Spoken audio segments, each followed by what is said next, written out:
Good morning दोस्तों आज हम इस आर्टिकल का संपूर्ण विश्लेषण करेंगे कि European Parliament declare Russia to be state sponsor of terrorism. तो यूरोपियन यूनियन ने ऐसा क्यों करा है। दोस्तों, जब से रसिया और यूक्रेन का वार चल रहा है, लगभग 9 महीने हो चुके हैं इस वार से, तब से पश्चिमी देश रसिया से नाराज हैं और वह शुरू से ही प्रोटेस्ट कर रहे हैं कि रसिया को एक आतंकवादी देश घोषित कर दिया जाए। तो इस बढ़ती मांग को लेकर अभी यूरोपियन यूनियन ने रसिया को state sponsor of terrorism country declare कर दिया है। यह ईयू मतलब यूरोपियन यूनियन का एक ऐतिहासिक फैसला है। अच्छा, ईयू जो है वह दोस्तों 27 देशों का एक बहुत बड़ा संगठन है। मतलब इसमें 27 देश मिलकर यूरोपियन यूनियन बनाते हैं। अब इसमें ब्रिटेन नहीं है क्योंकि ब्रिटेन एग्जिट हो गया है, इसी के कारण ब्रेग्जिट नाम रखा गया था। यूरोपियन यूनियन से ब्रिटेन का एग्जिट होना ही ब्रेग्जिट कहला रहा था। इसका हेडक्वार्टर दोस्तों ब्रुसेल्स में है, ये आपको याद रखना है। तो यूरोपियन यूनियन यही है, 27 देशों का संगठन है। या ये सारे देश जो होते हैं पश्चिमी देश हैं, ये क्या करते हैं कि अगर किसी देश से नाखुश हैं तो बैठक बुलाएंगे और उसके खिलाफ निर्णय लेंगे। तो ये अभी निर्णय लिए हैं कि रसिया को state sponsor of terrorism country declare कर दिया गया है। इसका मतलब होता है कि रसिया जो है वो आतंकवादियों को प्रोड्यूस करता है और आतंकवाद को बढ़ावा देता है। पर दोस्तों, आप में से सभी को पता होगा कि आतंकवादी प्रोड्यूस रसिया नहीं करता है। ये इसलिए इसको आतंकवादी देश डिक्लेयर कर दिए हैं क्योंकि इसने यूक्रेन पर चढ़ाई कर दी है। तो कुछ दोस्त ये सोच रहे होंगे तो इससे तो आतंकवादी की परिभाषा ही बदल जाएगी। तो जी हाँ दोस्तों, पश्चिमी देशों को जिस परिभाषा से लाभ होता है वही परिभाषा वो लागू करते हैं क्योंकि उनका वर्चस्व है दुनिया में।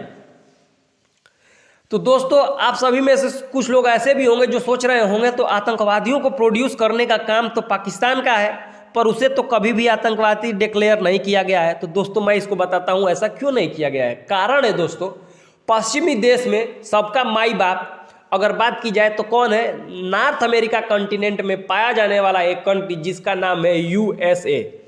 ठीक है, तो उसको जिस कंट्री से लाभ होता है, चाहे वो कंट्री कितनी भी गंदी हो, वो उसे कभी भी आतंकवादी देश नहीं घोषित करेगा। एग्जाम्पल के तौर पर देखिए, अभी रसिया को आतंकवादी कंट्री घोषित कर दिया गया है, परंतु यूएसए द्वारा FATF के फाइनेंशियल एक्शन टास्क फोर्स की ग्रे लिस्ट से पाकिस्तान को बाहर कर दिया गया है। परंतु आप सभी को पता है कि पाकिस्तान आतंकवादियों को प्रोड्यूस करने का एक हब है, लेकिन यूएसए उसे बाहर कर दिया है FATF की ग्रे लिस्ट से। कारण है कि अभी पाकिस्तान ने मदद करी है एक आतंकवादी को मारने में, जो कि यूएसए का सबसे बड़ा शत्रु था उनके 9/11 हमले में। उसका मास्टरमाइंड था, तो उसे मारने में मदद करी। तो उसने उसे बहुत सारे लोन दिलवाए, FATF की ग्रे लिस्ट से बाहर कर दिया। अब वह किसी से भी लोन ले सकता है। तो जो पश्चिमी देश है दोस्तों, वो बायस्ड होकर काम करते हैं। जिनको इनसे लाभ है वो उनका मित्र है, जिनको इनसे लाभ नहीं है वो उनका मित्र नहीं है। एग्जाम्पल के तौर पर देखिए, नॉर्थ कोरिया, क्यूबा, ये दोनों कंट्री ऐसे हैं जो यूएसए द्वारा आतंकी कंट्री घोषित कर दिए गए हैं। परंतु दोस्तों, आपने देखा होगा कभी भी ये आतंकवाद को बढ़ावा नहीं देते हैं। क्यूबा को तो इसलिए घोषित कर दिया गया है क्योंकि वो रसिया के समर्थन में एक बार बोल दिया।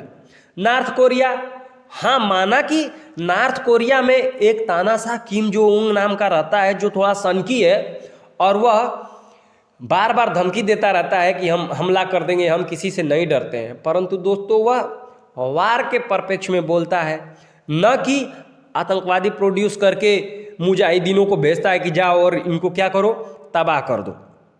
देखिए दोस्त, यह जो स्टेप यूरोपियन यूनियन द्वारा लिया गया है वो बहुत ही महत्वपूर्ण है।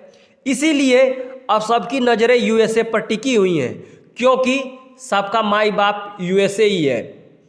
ईयू चाहता है कि यूएसए भी रसिया को आतंकी देश घोषित कर दे।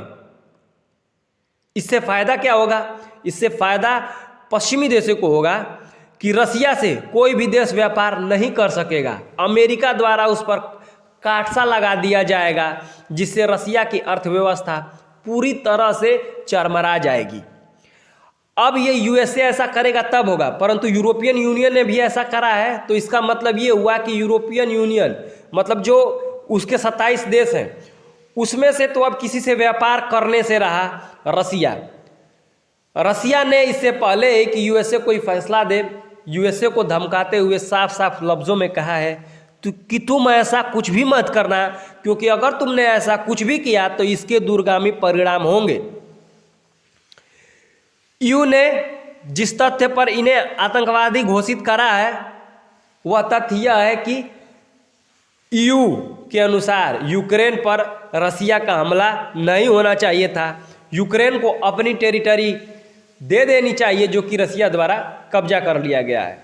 इसी के कारण उसने क्या किया है कि रसिया को आतंकवादी देश घोषित कर दिया है। जब रसिया को पता चला कि यूरोपियन यूनियन ने उसे आतंकवादी देश घोषित कर दिया गया है, इसी के बाद से उसने बेलारूस में डिक्टेटरशिप चलती है, लुकाशेंको दोस्तों शासन करता है, वह रसिया समर्थित देश है, वहाँ से उसने 100 मिसाइलें तुरंत मंगाई हैं बेलारूस से।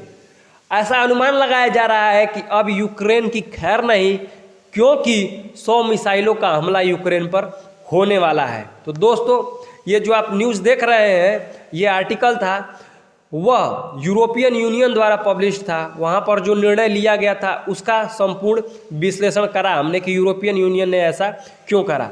तो साफ साफ बात यह है कि जिस कंट्री से पश्चिमी देशों को लाभ नहीं होता है वह उन्हें आतंकवादी घोषित कर